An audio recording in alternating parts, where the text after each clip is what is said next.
O que você acha que foi, primeiro, erro nesse governo que você vê, olha, isso aqui eles erraram, dava para ter feito e não foi feito. E depois também, se teve algum acerto que você considera, olha, isso aqui, né, tem que dar a César o que é de César e acertaram nessa hora. Com certeza. Bom, primeiro, esse é o rol de acertos do governo, né?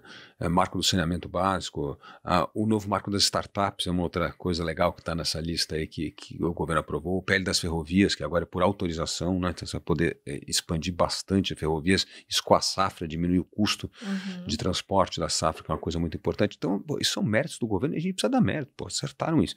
Mas por que acertaram isso e não acertaram o resto? Porque o governo está empenhado em aprovar isso. E o Bolsonaro, ele é corporativista. A história parlamentar dele é corporativista.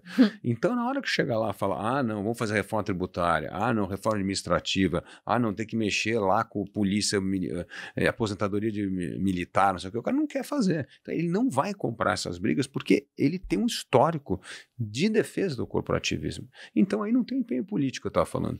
E, evidentemente, esse é um governo que pecou desde o dia 1 pela ausência de uma boa costura política, né? Essa conversa com o Congresso, então, foi de um governo que negou a política ao governo que deu a chave dos cofres para o centrão, que é o pior da política. Então, foi de um pêndulo ao outro, né? E nós não chegamos ali ao meio termo, que é como usar a articulação política para extrair os votos que a gente precisa para as matérias importantes, que são essas reformas que você citou. Então, assim, o pecado original era o pecado de ignorar a política primeiro e depois o pecado original foi fazer negócio com o centrão. E aí é o pior dos dois mundos, né? Mas dá um exemplo, o Temer. O Temer é um presidente que teve essa capacidade de gestão com a negociação política. Tanto que foi o presidente mais impopular do Brasil e conseguiu aprovar teto do gasto, reforma trabalhista e reforma da base comum curricular do ensino médio, que foi uma grande vitória em tão pouco tempo. Então, tá aí um cara que soube operar as duas áreas.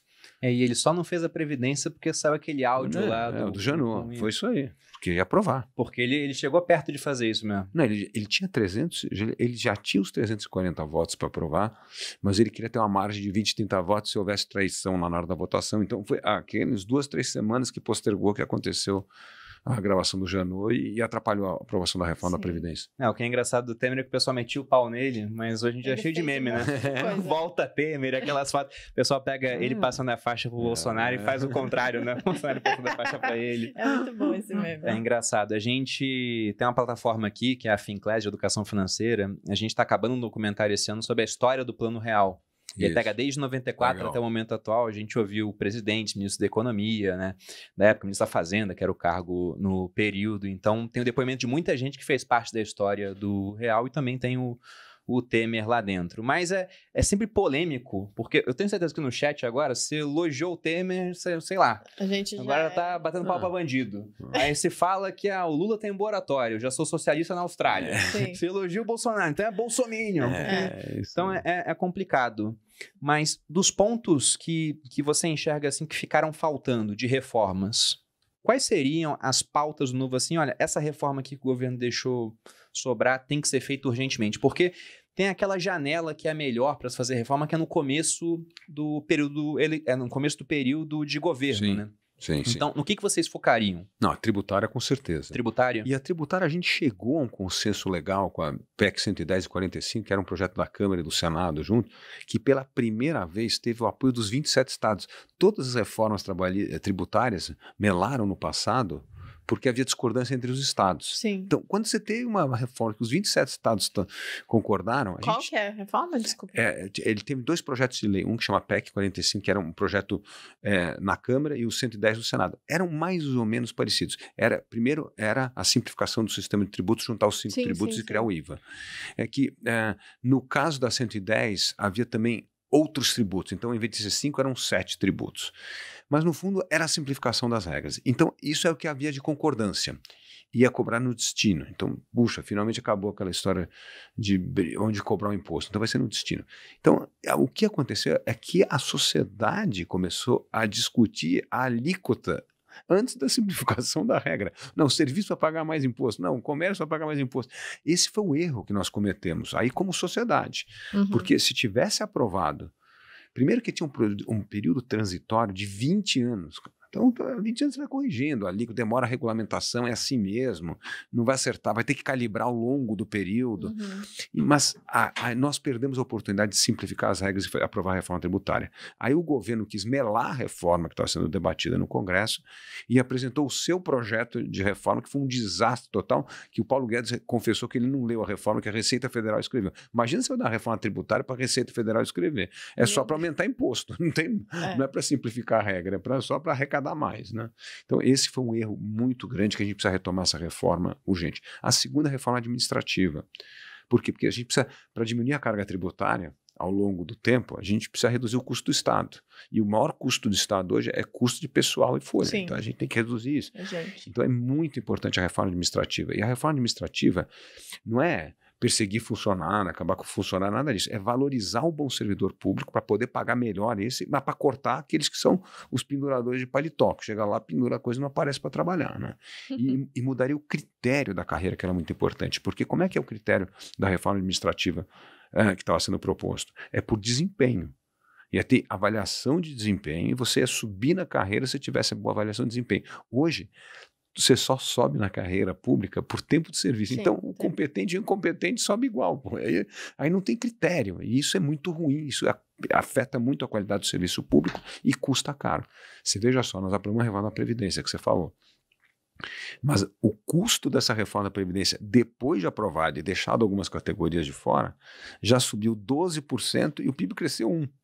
Vai estourar. O próximo presidente vai ter que fazer outra reforma previdenciária. A reforma previdenciária é uma questão de tempo para se fazer outra de todo jeito, por conta de mudança da matriz, né, da população, da pirâmide etária.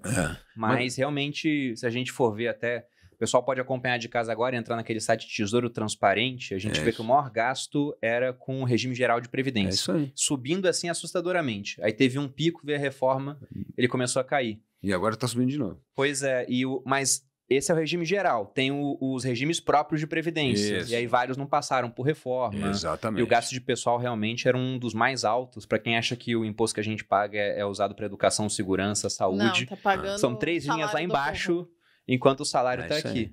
E aí você disse um negócio bem interessante. Eu fui funcionário público, né?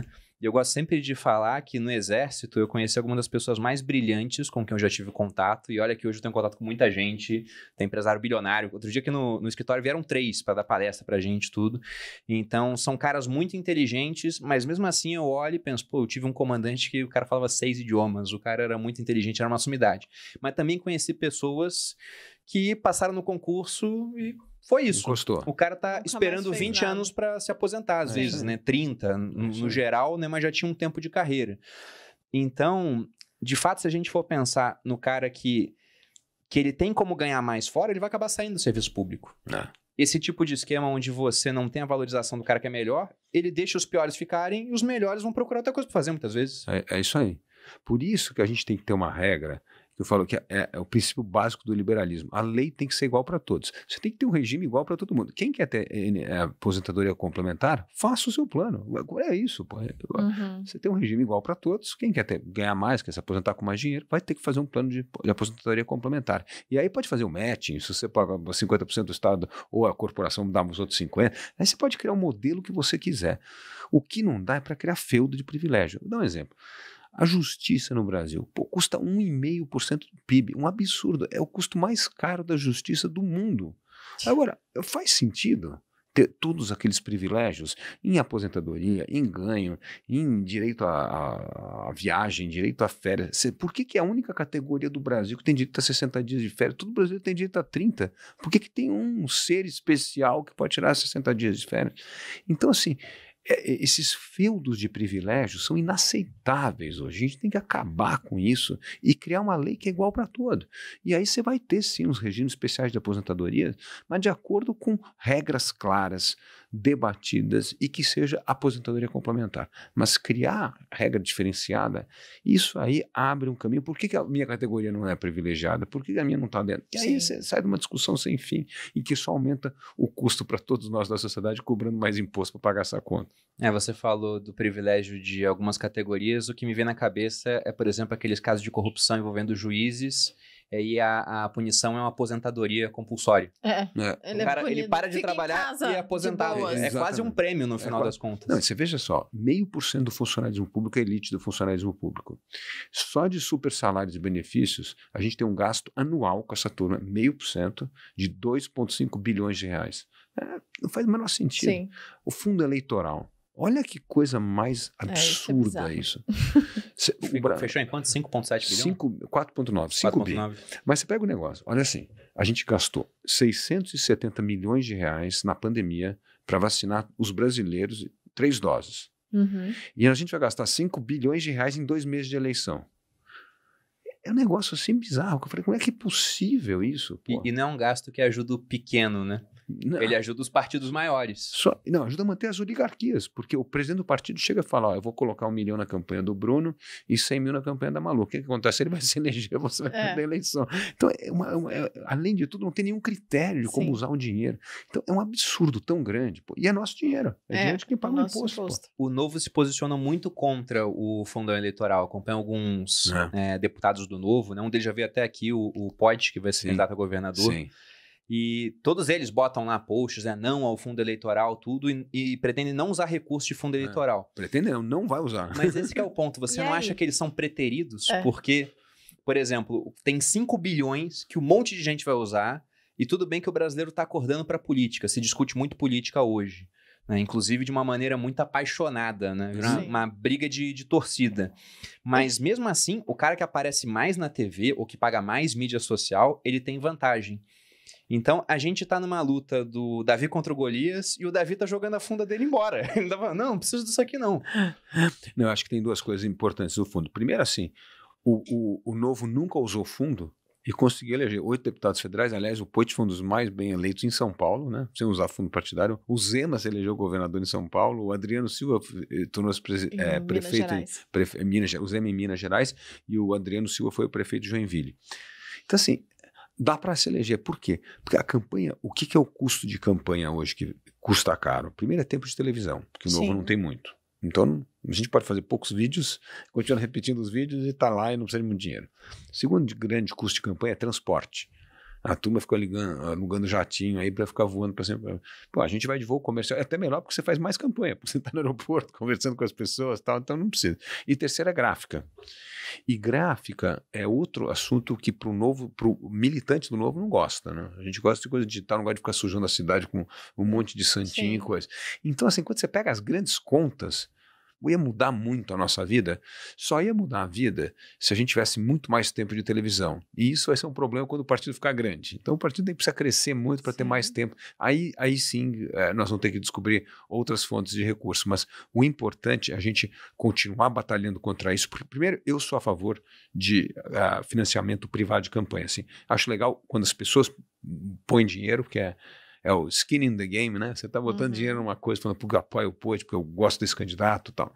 Segunda coisa, eu acho que é importante voltar ao financiamento de empresas com um limite, com um teto. Você determina um teto máximo lá de 300 mil, 400 mil reais, o que seja, mas isso equilibra mais o jogo, porque se a gente só tiver recurso público na mão de presidente de partido, ao invés de ter renovação na política, nós vamos ter perpetuação das oligarquias na política. E isso é muito ruim para o Brasil.